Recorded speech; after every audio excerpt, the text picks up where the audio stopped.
stand by for action.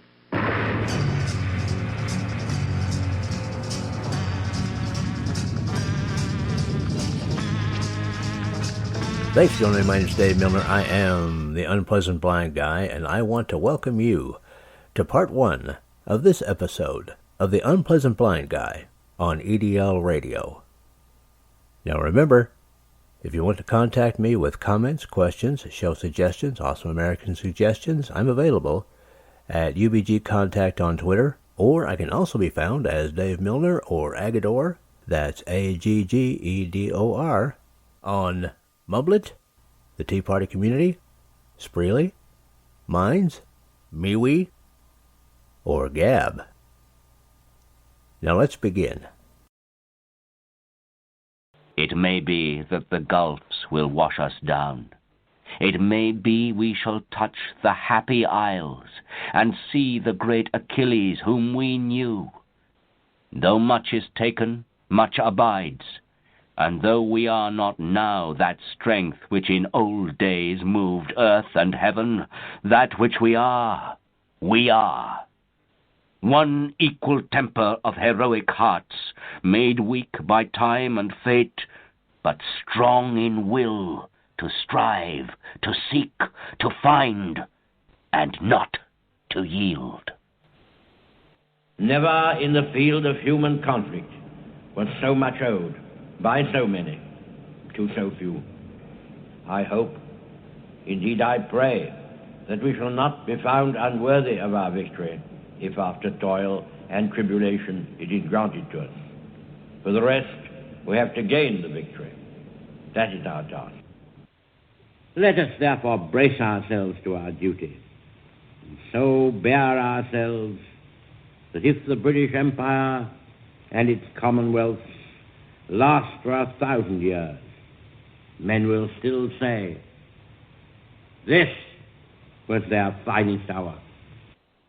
We shall not fail or falter. We shall not weaken or tire. Neither the sudden shock of battle nor the long-drawn trials of vigilance and exertion will wear us down. Give us the tools, and we will finish the job. We shall go on to the end. We shall fight with growing confidence and growing strength. We shall defend our island, whatever the cost may be. We shall fight in the fields and in the streets. We shall fight in the hills. We shall never surrender.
Yeah, we're not just coming down the road, but we are coming across the airways. Good evening, ladies and gentlemen. This is the English Defence League radio show, broadcasting live on blogtalkradio.com.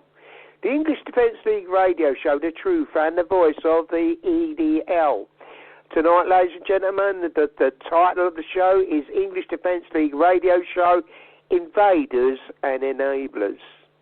With that, welcome to the English Defence League radio show with your host, Jeff Spider Mitchell, and my wingman for this evening is Dave Aggedor Milner. Tonight, we will be discussing headlines of the week involving the Islamisation of the UK and the ongoing struggle against the death cult of Islam. We will also be following up on items that we have covered in recent past. Our team not only brings you the truth, but we keep you updated on the progress of events. No surrender ever. All that is necessary for evil to prevail is that good men do nothing. That was by the late great Edmund Burke. Those who make peaceful revolution impossible will make violent revolution inevitable. And of course that was by the late great President John F. Kennedy. And without further ado, let me bring my good friend, colleague, my wingman, Mr. Dave Agador. Welcome in, Dave. And I see you grabbed the cookie jar as you come through there. That was a bit smart move, Dave. Good evening, my friend, and good evening to everybody, or good afternoon to all my friends in the United States. Or I know you're watching Daytona 500. Oh, man. I've been there once, Dave. I've got to admit, I was fascinated. Anyway, Dave, over to you, brother. Good evening, Jeff, and everyone else, of course. Now, God really does work in our lives, folks, and if you want proof of that, you can just have listened to the beginning of our show. We do this long beginning so that people can get in the chat room and things like that. And, guys, you can get into the chat room for our shows when we podcast live Thursdays and Sundays at 8:30 p.m., in the UK and 3:30 p.m. in the United States. Just go to blogtalkradio.com, search for English Defense League Radio at the top search box there, and follow the links. You'll get into the chat room. You have to register to get in, but you can get in there and talk. Now, we give people time to do that. Thing is, it's something that we pick out every week, and this week I picked out one, that was kind of short because we do have a lot to do this time. And Jeff gives me a story today, or Jeff found out today, that there is going to be a demonstration. Jeff, tell us what you know so far, brother. It's still in the process. They're still trying to figure out. All I'm saying is it will be at Newcastle. Okay, guys. I haven't got a specific time and a day of the demo, but I was just informed today by a dear friend of mine, or my foot soldier friends, that if I can give a shout out for it, so that is exactly what I'm doing. And once I've got it more firmed up, then we will be spreading the details week in, week out, and coming up for the event. So just to give you an heads up already, ladies and gentlemen, I know it's been a little while. People want to recharge their batteries, and, things was going on. But there comes a time where things are not as they should be in Newcastle, and that is why we, the EDL, will once again return there. We will do what we always do with the greatness of the EDL, like we always do. So, I haven't got nothing specific at the moment, no date of the event, but I should think it'll be within the next 6 weeks or so. Gives us time to talk about it and different things about the event and everything, and what's going on at that side of the country, ladies and gentlemen. So Dave, we've got a future event. I look forward to. I know you foot soldiers and you angels out there. Yeah, it's been a little while, but I'm sure you'll be ready for it. I know you will, because I know you. Dave, there you go. That's a great thing I heard today. After I posted that story I was talking about, Dave, I see that, someone meant to give me, one of my friends asked me to give a shout out, because it's just right in the middle of it. They're at the meeting, probably as we talk. There you go. Well, great, Jeff. Yeah, and there you do have a story.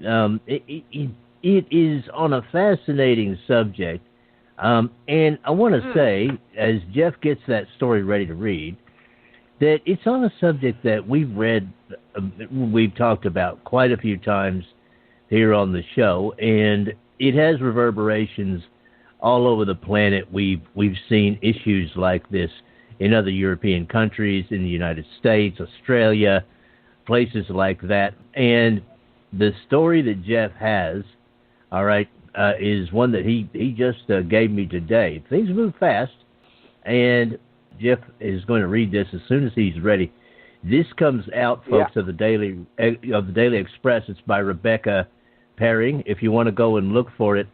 All right, and this actually, Jeff, just hang on. Well, okay, you know what, guys? I'm going to say it outright. This story is not new, Jeff. This is not a news story. But remember that this guy is now the Prime Minister, so we'll see if he actually goes true to what he said at this time. This story was published on April the 21st of 2015, all right? So it's not a new story. Oh, my God. But Jeff is going to read it.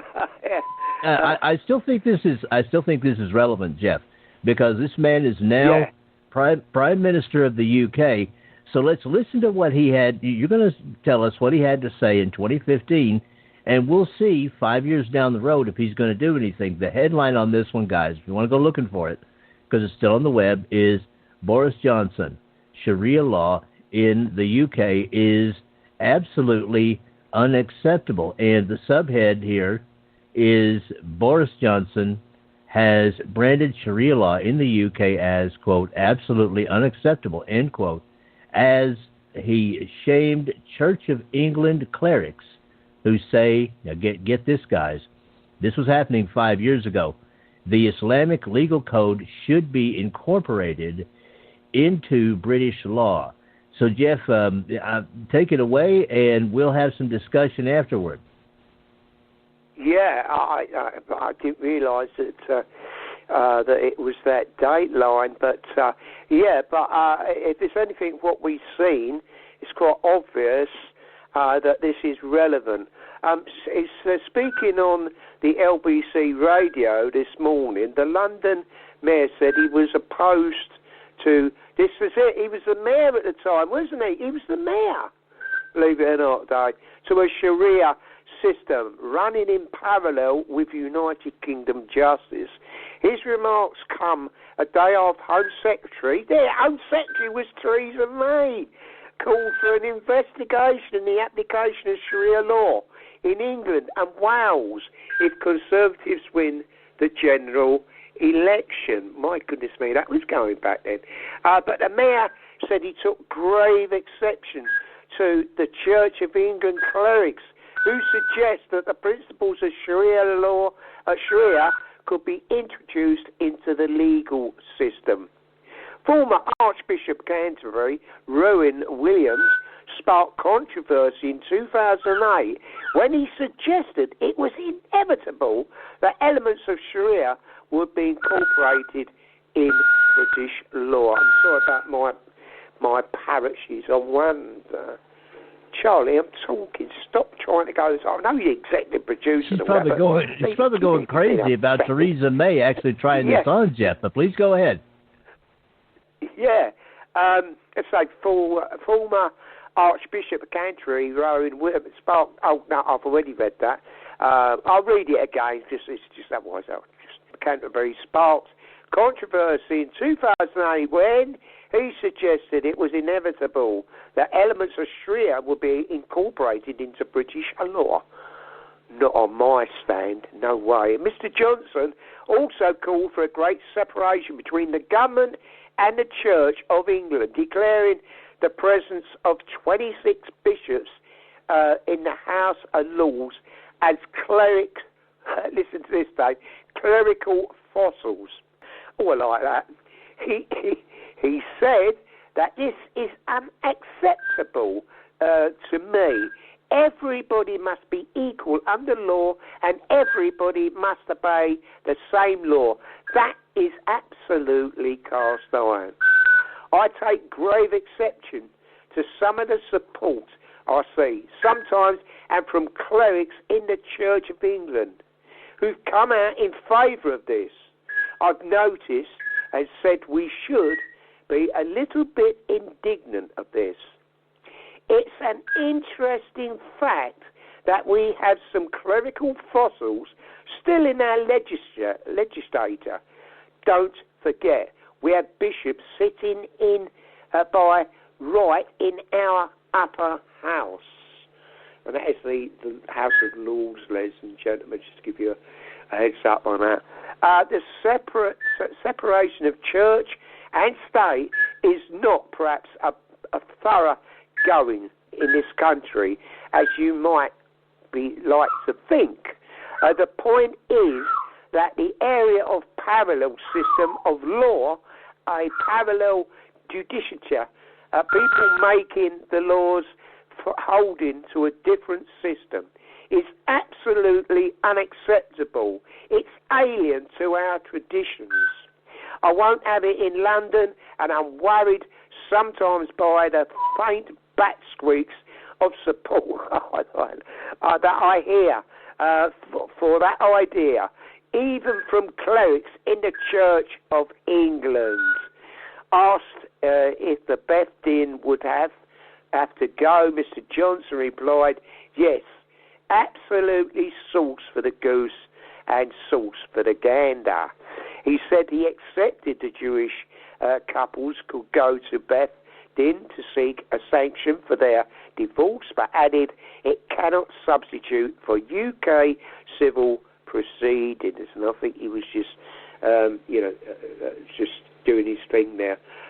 They cannot replace the civil proceedings. If they want some ceremonial proceedings according to religious ritual or whatever, that is fine. But the actual implementation of the law has got to be done in British courts, according to British law agreed by Parliament. That is where the eminence from. The law emanates in the end from people voting for MPs who enact the statutes which we all obey. That gives this country a vital equality. And I think that's about it, Dave. But my goodness me, let's just say I didn't quite realise that story of this way back way. But what I've seen him with actually getting rid of Rabbi Javid, it's quite obvious he's not in favour of a Sharia within the court system as such, and that was, as I say, that jumped out at me today, and I didn't realise, and my apologies, because I thought it was quite relevant to today as such. I didn't realise it was a number of years ago. But Dave, anything about that jumped out to you is what he's talking about, the fossils and the clerics as such. He makes some very valid points there, Dave, and that was going back a number of years ago. A few things jumped out at me about this as Jeff rejoins us. First thing was I found it very fascinating that Theresa May actually brought this out as an idea. The idea that Sharia law could be possibly incorporated into UK law. This came from Theresa May, one of the biggest political failures in the United Kingdom of the early 21st century, I would say. All right, that just shows to go you that you can't trust these people. All right, and the other thing, Jeff, welcome back. The other thing that I found fascinating, brother, was, guys, we're always telling you to go to the English Defense League website and check out the mission statement. Now, the mission statement, after you compress it down to its most basic of basics, says what the people of the UK want is just to be treated equally under the law. And in part of this, it sounds as if Bobo was almost reading from the mission statement. Jeff, let me read this one bit here that you read. He said, this is Boris Johnson 5 years ago, quote, that it is unacceptable to me. Everybody must be equal under the law, and everybody must obey the same law. That is absolutely cast iron.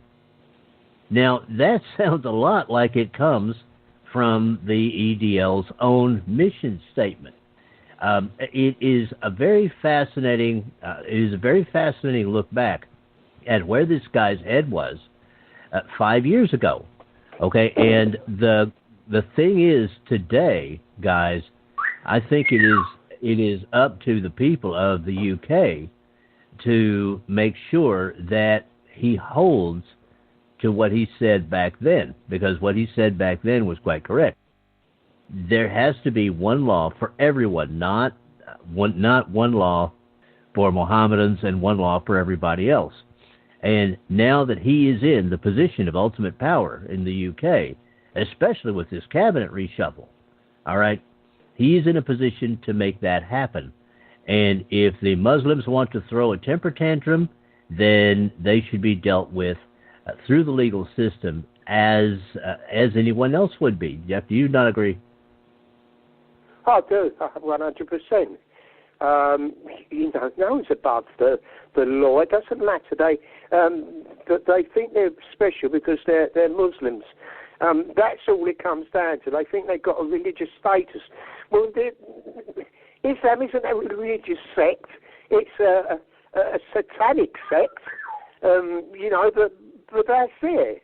It's good, and they seem to be pushed apart as though there's something special. There's nothing special about a death cult, apart from it's a death cult. That's it. It's got its stamp there.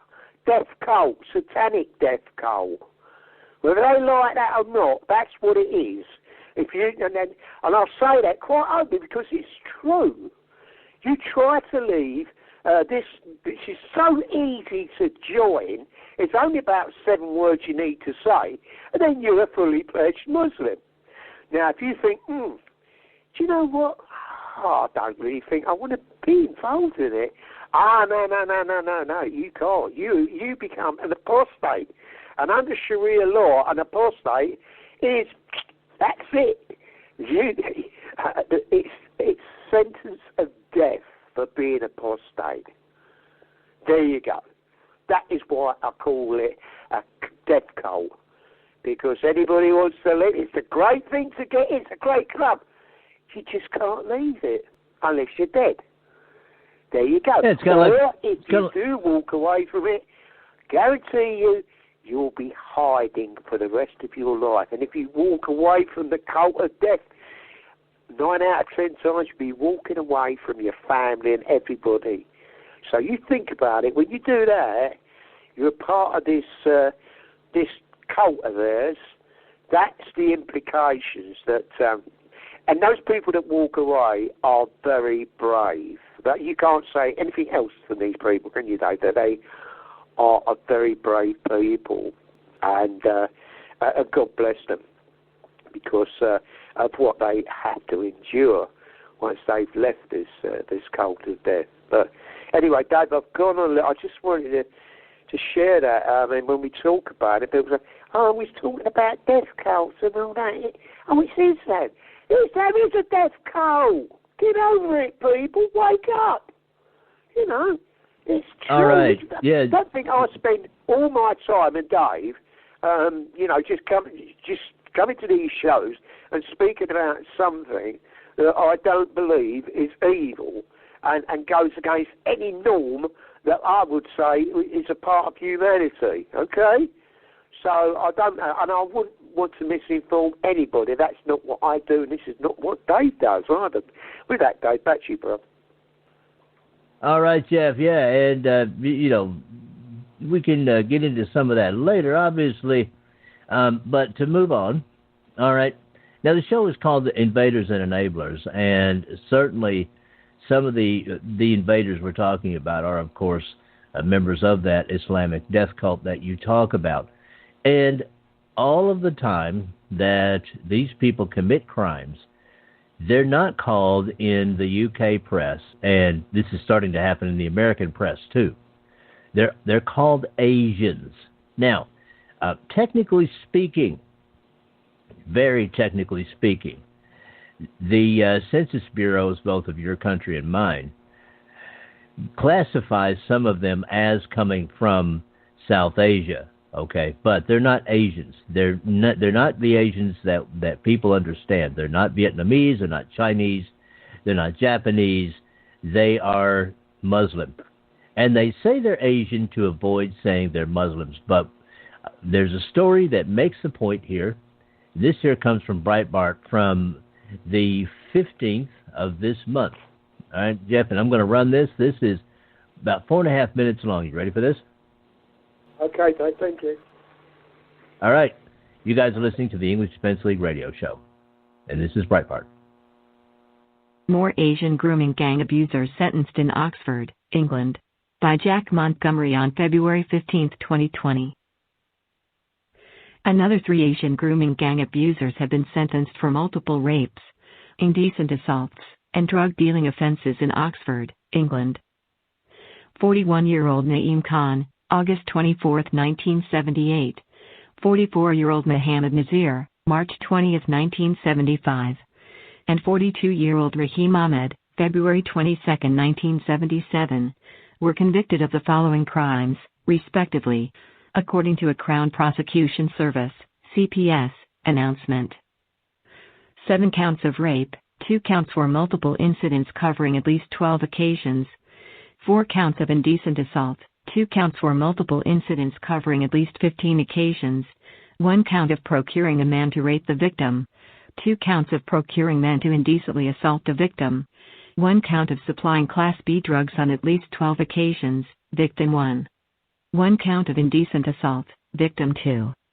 6 counts of rape, 4 counts for multiple incidents covering at least 14 occasions, 5 counts of indecent assault, all counts for multiple incidents covering at least 27 occasions, 1 count of procuring a man to rape the victim, 3 counts of procuring men to indecently assault the victim, 1 count was a multiple incident covering at least 3 occasions, 1 count of supplying Class B drugs on at least 10 occasions, victim 1. 2 counts of indecent assault, and 1 count of supplying Class B drugs on at least 10 occasions, victim 1. A 4th man, 42-year-old Afzal Muhammad of Randolph Street, Oxford, was acquitted of 1 count of rape. Prosecutors claim the convicted trio have been jailed for a total of 49 years, with Khan, Nazir, and Ahmed receiving terms of 24 years, 20 years, and 5 years, but this may be misleading. In the British criminal justice system, criminals handed multiple sentences are generally told they will serve them concurrently, i.e. all at the same time, rendering all but the longest effectively meaningless. They are also typically eligible for automatic early release on license halfway through non-life terms, or else at the 2/3 point with parole board approval if handed special extended sentences. While the CPS did not make the details of the Oxford gang sentencing immediately clear in their announcement, the above was certainly the case for Telford rape gang ringleader Mubari Colley, who became eligible for release on license, which he received, less than 5 years into a supposed 22-year sentence. Breitbart London has contacted the CPS for clarification. The abuse to which the victims were subjected to by these men was horrendous and sadistic, said Principal Investigator Mark Glover in comments reported by the Oxford Mail. They have had to live with the actions of these predatory offenders for the majority of their lives, and they have all been impacted in different ways, he added. They will never be able to forget what happened to them all those years ago. Senior prosecutor Claire Tucker said the depraved groomers had told the teenagers their abuse was normal and threatened the victims if they resisted. One of the victims, of whom it is said Naeem Khan began to pimp her out to other Asian males, made her sexually available to other men in return for payment, revealed the consequences of her abuse in an impact statement. My life has been destroyed. I cannot form loving or lasting relationships with men. I have not been able to care for my children as a mother should be able to. She did not come forward for some time because she felt disgusted by what those men did to me when she was aged between 14 and 15. I just didn't want it to come out and for anyone to know. In British parlance, Asian typically refers to people with roots in South Asian countries such as Bangladesh and Pakistan, rather countries in the Far East like China and Japan. Sentencing bulletins from police and prosecutors and mainstream media and local court reports generally do not disclose the religious background of the perpetrators or the ethnicity of their victims in grooming gang cases. But multiple probes suggest abusers are overwhelmingly Muslim and their victims overwhelmingly white, although others including Sikh girls have also been targeted. Follow Jack Montgomery on Twitter, @JackMontgomery. Follow Breitbart London on Facebook, Breitbart London. And that is it for this time. Next time, Part 2. I appreciate each and every one of you. Thank you for listening, and may your God go with you. Goodbye. The Unpleasant Blind Guy is copyright 2020. Anno Domini.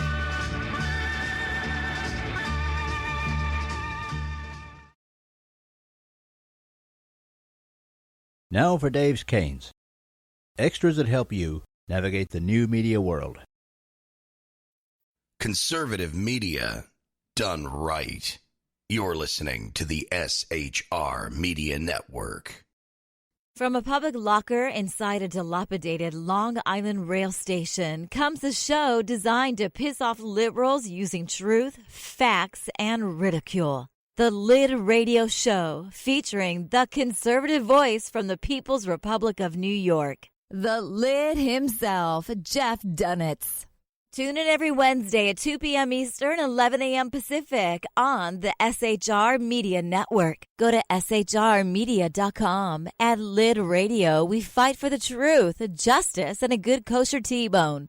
If you don't listen, Hillary Clinton might sneak into your bedroom in her housecoat late at night and blame you for her election loss. It's the Lid Radio Show with Jeff Dunitz. This is Shannon Wright of The Right Way with Shannon and Mike in the AM. Mike's not here, so I gotta talk fast. You gotta join us. Fall season. Getting ready to start up with a whole bunch of new stuff. News and food and politics and sports and entertainment and a whole bunch of stuff. But wait, Mike's coming. I gotta go. Remember, Shannon and Mike in the AM on SHR Media, Monday through Thursday, 7 to 9 a.m. Make sure you tune in. Featuring right thinking from a left brain and doing the job the American maggots won't. BZ is fundamentally changing America, one diaper at a time. Just when safety pin manufacturers are running out of metal for the diapers of the leftists, where the speech is free, but the drinks are not. The Bloviating Zeppelin's Berserk Bobcat Saloon can be heard every Tuesday and Thursday night, commencing at 11 p.m. Eastern and 8 p.m. Pacific, where pushback is a requisite art form in and of itself. Let your ossicles be truly liberated when you listen to the Bloviating Zeppelin's Berserk Bobcat Saloon, only on SHR Media Network. No ferrets were harmed in the making of this ad. Join me, Jack Alexander, for the Jack Alexander Experiment podcast, as I take a unique outsider's look at the issues affecting the USA. I fearlessly take on the issues that everyone else is too scared to touch. The Jack Alexander Experiment podcast is available wherever good podcasts can be found, like Spreaker, iHeartRadio, and Google Podcast. The Jack Alexander Experiment, because it's not a matter of left versus right, it's a matter of right versus wrong. It's your business diva here, Melanie Collette. I am inviting you to a front row seat as I discuss some of the most intriguing details of wealth and finance with today's movers and shakers in the world of business. Listen in and discover financial truths on a global, domestic, and household scale. Uncover topics that will impact your wallet today and in the future. Money Talk with Melanie airs Monday through Friday, 5 p.m. East, 2 p.m. West, right here on SHR Media and High Plains Pundit Talk Radio. You can't afford to miss it. Featuring the effervescent contrarian Sackheads Clint, plus the unrestrained bulbosity of BZ, the Sackheads Against Tyranny is a real chat show.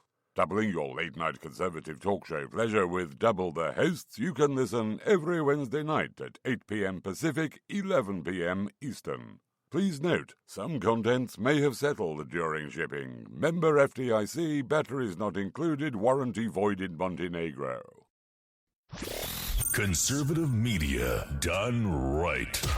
You're listening to the SHR Media Network.